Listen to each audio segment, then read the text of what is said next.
Hey guys, so as many people know, Matthew 24 is a famous chapter when it comes to eschatology and end times. Jesus is listing all these events that would happen, and a lot of Christians nowadays, even I in the past, believe that these things were currently happening or about to unfold. 21st century is just crazy stuff. We see the formation of a one world government, at least explicitly. Some people believe there already is a one world government. That is my position based on the 2020 and 2021 lockdowns. I think every government is working together pretty much under one master, which is the devil for them. One world religion, a lot of syncretism, a lot of ecumenism, a lot of blending of religions, a lot of cooperation, interfaith dialogue.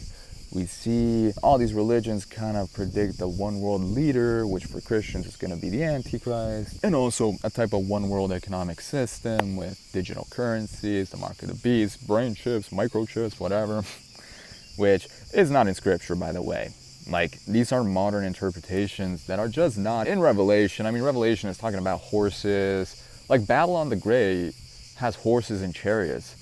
Now, who the heck drives these things on a daily basis today, except maybe the Amish? Revelation is really addressed to us. I would wonder, why the heck is it talking about horses and chariots when we're driving cars and motorcycles today, and airplanes and tanks and submarines and trucks, helicopters?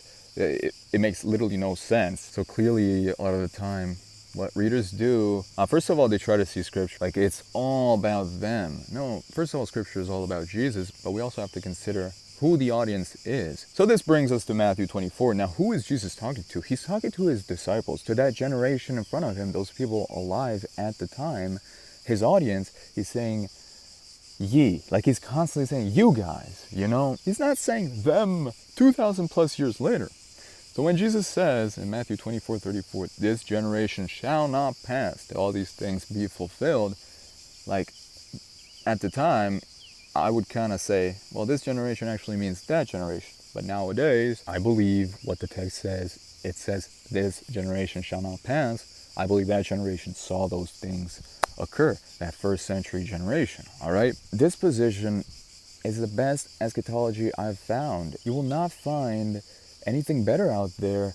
Futurism, they deny these words. Then you got the full preterists who spiritualize a lot of these things. They're wrong about a lot of stuff. Or then you have the amillennialists who believe that Satan is bound today, which is not the case. There's so much deception out there. It's pretty clear that the Bible talks about a literal reign of Christ on earth for 1,000 years. So I believe that happened in the past.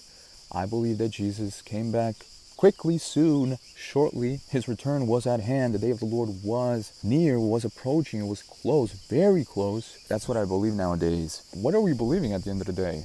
Are we believing in man, or are we believing in Scripture? The recorded, written words of the Almighty. That's what Little Season allows you to do. But still, we shouldn't interpret the Bible from a certain framework. We should just accept what it says. And if you accept what it says, it's way more plausible that we are in the Little Season rather than us still waiting for his return. Over 2 millennia later, that's so absurd. And no wonder there's many unbelievers, because a lot of these Christians are like, guys, let's just trust the plan. Let's wait 2,000 more years. The world is just going to hell. Everything's getting worse and worse. But let's just trust the plan, guys. Jesus' return is coming soon. We'll be raptured up. We'll avoid the tribulation. Or you got the other camp, which is even worse news, because it's like, we'll go through the tribulation. And it makes no sense, because it's like tribulation nowadays, at least in the West, it's not even that bad. Let's be honest. And like, even from a secular point of view, like, there's so many countries that don't have the death penalty. Would they really be tolerating guillotines and just mass beheadings for, modern day Christians? That makes no sense. Guys, futurism is a deception. We are in a season of deception.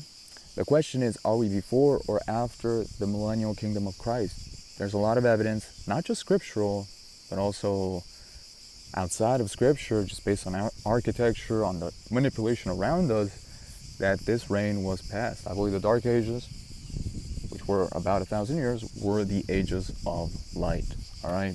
They weren't dark. Maybe they were dark for the devil, as some Little Seasonists have pointed out, rightfully so. So yeah, I believe this generation meant this generation, not us. It meant that generation back then in the first century, the audience Jesus was addressing. Like, it baffles my mind how Christians will be like, yeah, we got to consider the context. You can't take things out of context. And then they conclude that this generation doesn't mean that generation Jesus was speaking to. Like, it's, guys, guys, please, all right? So this is my little rant. I do tend to get a little polemical in these videos, but I think it's useful because if I had heard these things in the past, I wouldn't have spent so many years as a futurist with this constant anxiety. Oh, what if the mark of the beast comes? What if I get the mark? Does that mean I lose my salvation? A lot of futurism is based on fear-mongering. It's based on watching the news. You're not even resting. You're not even like trusting the Lord.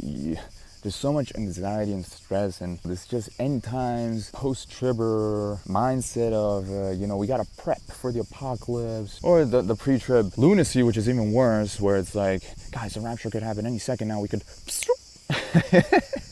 I reasoned like that for a few months, and those months, oh my goodness, guys, like... I hope people stop getting deceived by futurism. Futurism is tied to belief in mainstream history for the most part. I'll see you next time, and God bless.